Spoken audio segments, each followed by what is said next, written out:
लेकिन ये बात तो पक्की है कि शाहरुख साहब जो अभी फिल्म कर रहे हैं, जैसा कि मैंने पहले भी बताया है, ये किसी कैरेक्टर को प्ले नहीं कर रहे हैं, ये खुद को प्ले कर रहे हैं। खुद के अंदर का जो जज्बा और जो अंदर कई सारी चीज़ें उनके अंदर जो दबी पड़ी हुई हैं, उस चीज़ को उजागर करने की कोशिश कर रहे हैं।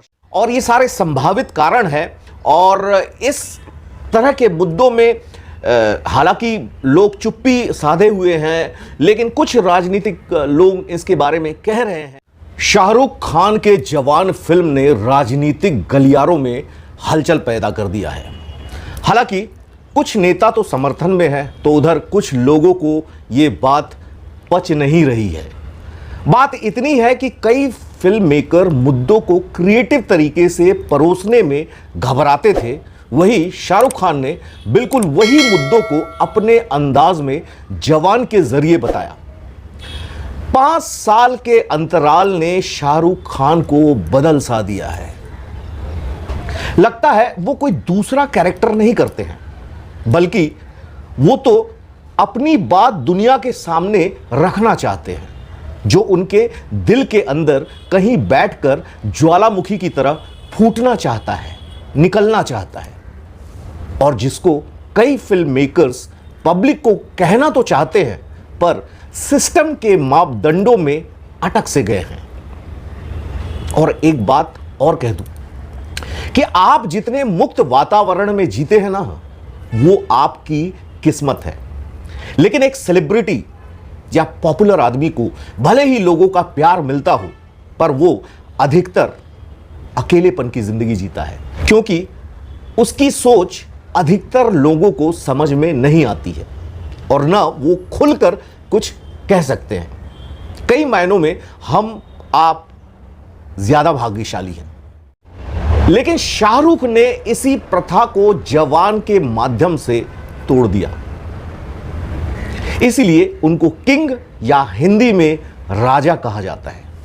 शाहरुख इज द किंग, निडर और सच्चाई से बात कहने वाला। शाहरुख खान की फिल्म जवान न केवल बॉक्स ऑफिस में रिकॉर्ड तोड़ रही है, बल्कि ये पूरे देश में चर्चा का विषय भी बन रही है। अभी सोशल नेटवर्क में भर भर के आप देख रहे होंगे कि अलग अलग पोस्ट आ रहे हैं जवान के बारे में, इसकी सच्चाई के बारे में।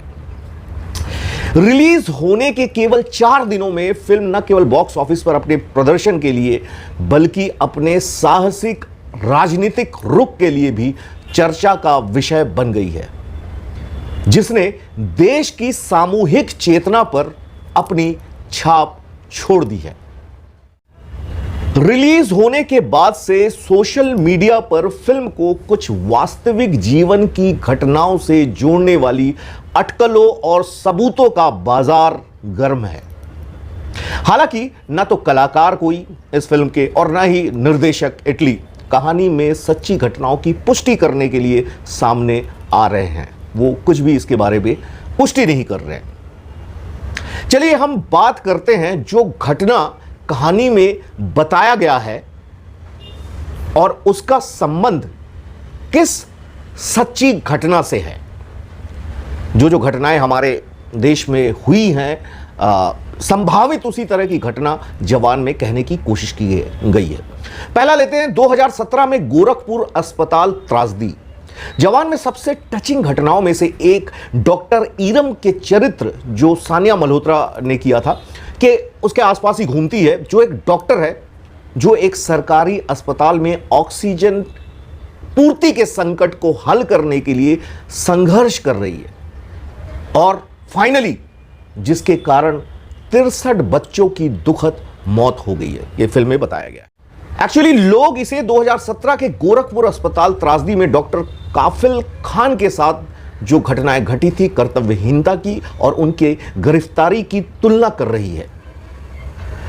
बाबा राघव दास मेडिकल कॉलेज के पूर्व प्रोफेसर डॉक्टर काफिल ने ऑक्सीजन के मुद्दे पर ध्यान दिलाने के लिए काफी संघर्ष किया था वो जब घटना घटी थी। अंत में अपने खर्च पर ऑक्सीजन की खरीद भी की थी।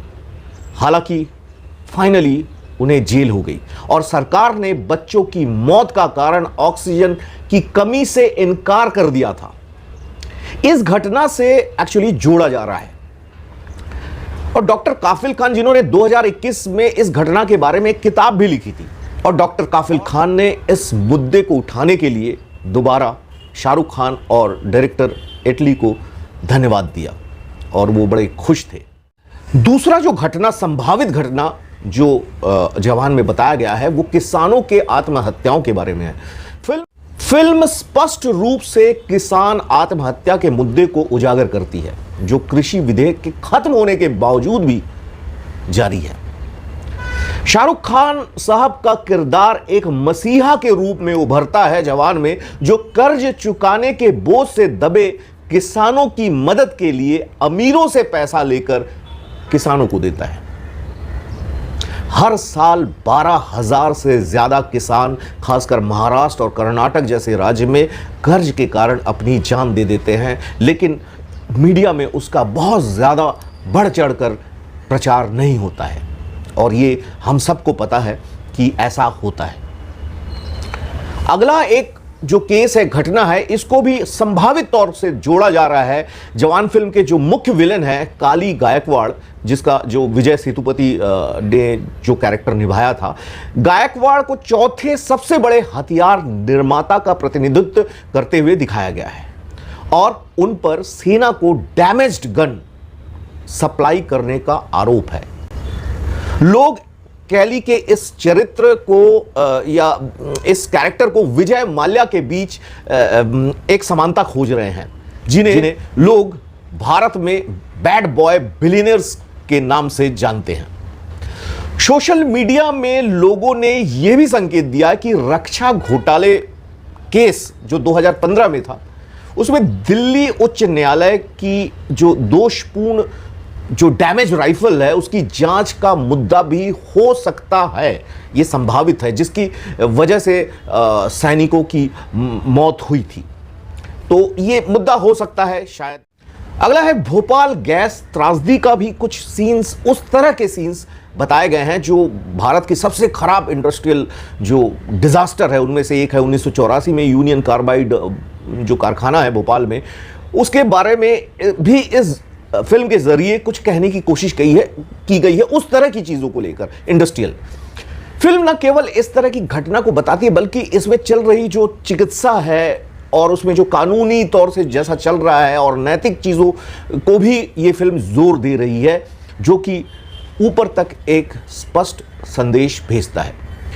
इसके अलावा भी लोन का मामला बताया गया है। अगर आपने फिल्म को देखा है तो आपको भी पता है, जो लोन एक लग्जरी कार में जितना लोन के इंटरेस्ट का परसेंट है, उससे कहीं ज़्यादा किसानों के जो ट्रैक्टर्स हैं, ट्रैक्टर्स को खरीदने के लिए जो किसान को जो लोन दिया जाता है, उसमें इंटरेस्ट रेट ज़्यादा है। तो इस तरह की चीज़ों को कहने की कोशिश की गई है इस फिल्म में, और ये सारे संभावित कारण हैं। और इस तरह के मुद्दों में हालांकि लोग चुप्पी साधे हुए हैं, लेकिन कुछ राजनीतिक लोग इसके बारे में कह रहे हैं। अभी कारण क्या है, क्यों चुप है या क्यों बोल रहे हैं, इसके बारे में तो हम लोग बहुत ज़्यादा डिस्कस नहीं कर सकते, लेकिन ये बात तो पक्की है कि शाहरुख साहब जो अभी फिल्म कर रहे हैं, जैसा कि मैंने पहले भी बताया है, ये किसी कैरेक्टर को प्ले नहीं कर रहे हैं, ये खुद को प्ले कर रहे हैं। खुद के अंदर का जो जज्बा और जो अंदर कई सारी चीज़ें उनके अंदर जो दबी पड़ी हुई हैं, उस चीज़ को उजागर करने की कोशिश कर रहे हैं। और शायद ये एक बहुत बड़ा इंडस्ट्री में बदलाव है, और इस तरह की और भी ज़बरदस्त फिल्में और भी शाहरुख साहब शायद आगे और बनाएंगे। और मुझे लगता है कि लोगों को इस तरह की फिल्में क्या दिल से छू जाती है, बिकॉज ये सारी फिल्में हमसे कनेक्टेड रहती है, और हम जिस चीज़ को ज़ोर ज़ोर से कह नहीं सकते हैं, वो एक बड़ा एक्टर जब ज़ोर से कहता है या उस चीज़ को प्रेजेंट करता है, तो लोग सुनते हैं, समझते हैं, चाहे वो आम आदमी हो, चाहे राजनेता हो, चाहे ऊपर लेवल के लोग हो, चाहे इंडस्ट्रियलिस्ट हो। आज के लिए इतना ही। Thank you so much. मेरे चैनल को सब्सक्राइब कीजिए, एक बार बेल आइकन को दबा दीजिए। मैं अच्छे अच्छे कंटेंट लाऊंगा, रिव्यू, इसके बाद शॉर्ट फिल्म्स भी लाऊंगा। आप भी हमारे साथ जुड़ेंगे तो आप ज़रूर चैनल को सब्सक्राइब कीजिए। और दूसरी बात, मैं जैसा हर वीडियो में कहता हूं कि मैं एक एक्टर हूं और एक्टर ट्रेनिंग भी देता हूं। मैंने कई जो आर्टिस्टों को मैंने ट्रेन किया है, तो मेरा आपसे एक निवेदन है, कभी भी कोई भी बॉलीवुड में उतरने के पहले अच्छी तरह से जांच परख करके ही उसी आदमी से जुड़े, उसी टीचर से जुड़े जो खुद एक्सपीरियंस है और खुद अभी भी काम कर रहा है। तो अगर आपको फिल्मों में उतरना है, सीरियल्स में उतरना है, ऐड करना है, तो आप मेरा गाइडेंस ले सकते हैं, जिससे आपके करीब 4-5 साल बच जाएंगे। तो आज के लिए इतना ही। नमस्कार, अच्छे से रहिए।